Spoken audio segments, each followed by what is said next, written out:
What's up, everybody? I'm going to do a black flag from the worst to the best. I'm just going to get right into it. One of my favorite bands, and I also thought it'd be cool because there's so many different styles and lineup changes and all that. But starting off with the worst, probably no surprise. What the fuck? Is it called What the Fuck or What the? I don't know. Either way, that's probably what people said when they saw this cover.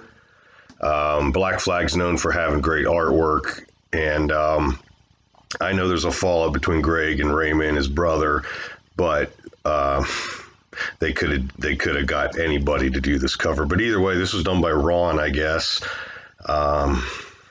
Moving on, the other reason why is obviously the cover's not the reason, but this just feels very rushed. Okay, so we got Ron back, we got Greg, Dale Nixon on bass, which is obviously Greg. Fine there, but the drumming sucks. The drumming's awful. And then the other thing, there's like 24 fucking songs on this thing. The first song's good, I can tell you. The last song's really good and kind of different, slower. And then they all kind of blend together. I mean, there's some good ones, but you know, maybe if they made it like 13 songs, pick the best ones, worked on them a little more. It just kind of sounds thrown together. It sounds like Greg had a lot of riffs laying around, and I don't think he wrote much of any of the vocals. I think Ron did all those, so that's different right there. It just seems like they all the time they had to do this. They could have got any drummer, any producer, and it seems rushed and forgettable. And either way, what the fuck or what the or whatever, coming in last. Next to last, or I don't even know how many total this is going to be, but either way, in my head, their last official album, and I don't know if I mentioned this yet, but I'm only counting full albums. I'm not counting live albums. I'm not counting EPs, singles, any of that. Now, I am counting the old stuff, so don't freak out, but I'm not going through all the millions of singles they have. We'd be here all day. Either way, Black Flag in my head. Last album from the, when they were active, those 10 years, with Henry Rollins on it, Kira and Bill Stevenson on it, the last recording lineup at least. Just cannot get into this one. The production's weird. It just sounds cleaner. Everything's slower. And yeah, there's just, if you look at the song, do you see any songs on here that you'd really be into? Just not, they're not bad, but like, just say if I was making a Black Flag mixtape, which I have, 90 minutes each side, total 90 minutes. Either way, none of these songs would make it on it, or did make it on it. There's Paralyzed is good, In My Head's good, but it's just, yeah, moving on. After that, and it's not like I dislike this, it's not, it's not fully a music album, but still a full album, and that is Family Man. And that's some great cover work right there.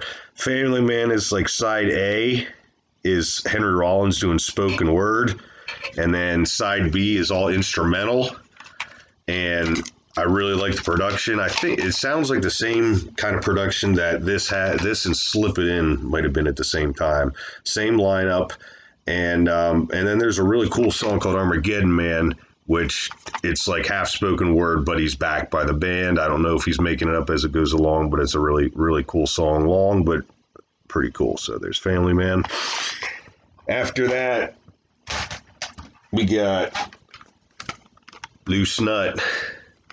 Tired of getting that glare in there, but either way, Loose Nut, same problem I had with In My Head I had with this. It's just the sound, it's the production, it's the clean. It doesn't sound as raw as all the other Black Flag stuff did. It might still have the same producer for all I know, but it just has that different sound to it.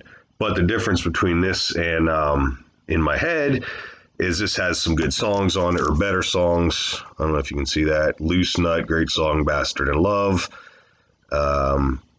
This is good, another really good song. But yeah, over and over, overall just better songs, but still don't like the cleanliness of the sound, whatever you want to call it. Now after that, like I said, this sounds like it was recorded at the same time. Family Man was really like this one. Great sound. Slip It In. Same lineup as the other two. I believe it's Bill and Kira still. Yep. So this is before those. But yeah, not a bad song on this. I mean, the whole thing rocks. Black Coffee, Wound Up, Obliteration. The instrumental's really good. But yeah, that's a solid all around album. And then I would say after that, once again, we're going from worst to best. We got, and this is Henry Rollins, I think, at his best in this band. My War. Let's see, same lineup. Okay, we got Bill still on drums, but we got Dale Nixon on bass. This is the first one after they did what's that Rise Above album, Damage. It's the first one they did after that. They had some big lawsuit going for a while, so they couldn't release new material. So then it was just like bam, bam. But this is the first, and you got a lot of good ones on here. My War, Can't Decide, Beat My Head Against the Wall. I mean, the whole first side is just great fast songs, and then the second side is just three real slow, and I guess they got a lot of shit when this came out. All the punks didn't like it, but it became influential for all the doom bands, and it's Melvins, all that kind of stuff. So side one's like fast rock, and side two is pretty slow, but all in all, a great album. And like I said, I think Henry Rollins at his best with that band. Okay, so we're down to the top three. Let me just see how many there were. 1, 2, 3, 4, 5, 6, 7, 8, 9. So yeah, this is out of 9, I guess. If there's more full lengths, you let me know. Like I said, I'm not counting live ones or the singles or anything like that. So next would be number 3. Everything Went Black, and this is the first one I bought. This is on tape. I started listening to them in high school, so those tapes are still around. Everything Went Black. What this is a compilation, I guess, basically, but it's the first 3 singers, but it's like alternate cuts of the stuff that is on all the singles. Sometimes the versions are even better.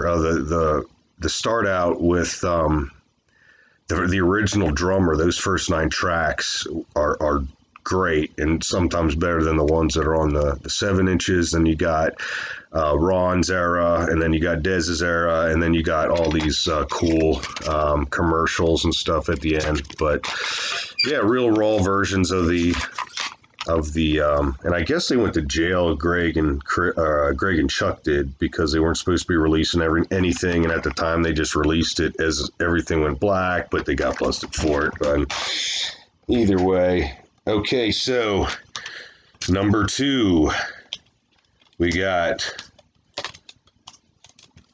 Rise Above.